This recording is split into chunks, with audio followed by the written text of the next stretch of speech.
আমরা গত ৯ আগস্ট ২০২৪ থেকে বেসিক্যালি মোহাম্মদপুর এলাকার নিরাপত্তার দায়িত্ব নিয়োজিত ছিলাম এবং বর্তমানে আমরা আসন্ন যে ত্রয়োদশ জাতীয় সংসদ নির্বাচন ২০২৬ এ উপলক্ষে ঢাকা ১৩ নিরাপত্তা বিধান করছি এবং ইনশাআল্লাহ থাকবো।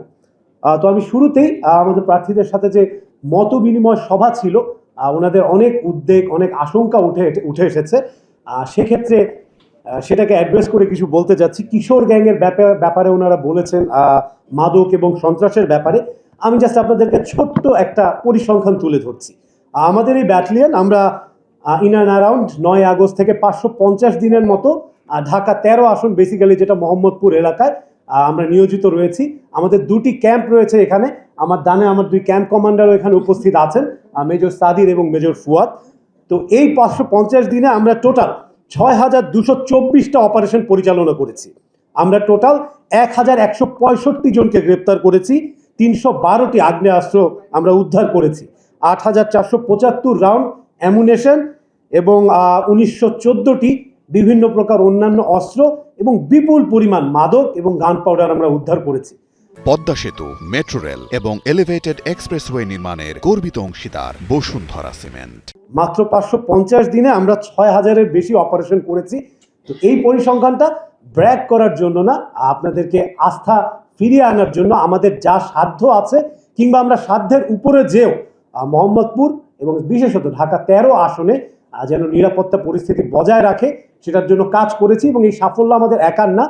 এখানে এডিসি তেজগাঁ এবং এডিসি মোহাম্মদপুর আছে, ওনাদের সাথে ক্লোজ কোঅর্ডিনেশনে র্যাব ২ আমরা এই কাজ করতে পেরেছি। এবং আমি নিশ্চয়ই আপনারা স্বীকার করবেন মোহাম্মদপুরের যে অবস্থা ছিল ৫ই আগস্ট ২০২৪ পরবর্তী, বর্তমানে যে নিরাপত্তা পরিস্থিতি এটা অনেকটা ইমপ্রুভ করেছেন। আমি কি ঠিক বলছি?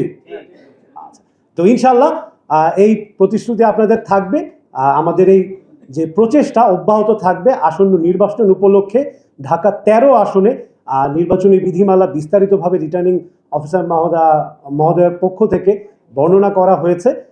সেই অনুযায়ী যাতে কাজ হয় এবং সুষ্ঠু, সুন্দর, শান্তিপূর্ণ একটি অবাধ নিরপেক্ষ নির্বাচন যাতে আমরা অনুষ্ঠান করতে পারি, সেক্ষেত্রে যা যা করণীয় আছে বিধি মোতাবেক আমরা সেটা করে থাকব।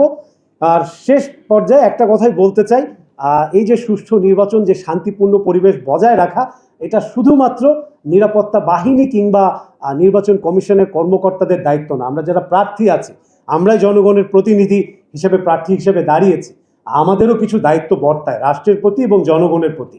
আমরা যদি নির্বাচনী বিধিমালা মেনে চলি, সহনশীল হই এবং একে অন্যের প্রতি যে পারস্পরিক শ্রদ্ধা সেটা বজায় রাখি, আমরা আশা করি জনগণের যে প্রত্যাশা রয়েছে সে প্রত্যাশা আমরা পূরণ করতে সক্ষম হব। একই সাথে জনগণের যে আস্থার বিষয়টি রয়েছে তারা যেন ভোট দিতে আসতে পারেন, নিরাপত্তা বাহিনীর প্রেজেন্স অবশ্যই থাকবে, তার সাথেই আস্থাটা ফিরিয়ে দেওয়ার দায়িত্ব কিন্তু আপনাদের। গতকালের ঘটনাটি অনেকবার আলোচনা হয়েছে, এরকম ঘটনা সৃষ্টি হয়েছে কিন্তু প্রার্থীদের এবং প্রার্থীদের যারা সমর্থিত, যারা প্রচারণা চালাচ্ছে তাদের পক্ষ থেকে। তো আমরা যদি এই ব্যাপারে একটু কেয়ারফুল হই, সহনশীল হই এবং নিয়মগুলো মেনে চলি, আশা করি ইনশাআল্লাহ আমরা একটা সুষ্ঠু, সুন্দর, অবাধ এবং শান্তিপূর্ণ নির্বাচন দেখতে পারবো। আমাদের নাম্বার আছে, একটা পয়েন্ট এসেছিল আমাদের অধিনায়ক বা এরকম নাম্বার করার। আমাদের কনভিনিয়েন্ট নাম্বারগুলো বিভিন্ন জায়গায় সোশ্যাল মিডিয়ায় আমরা দিয়ে থাকি।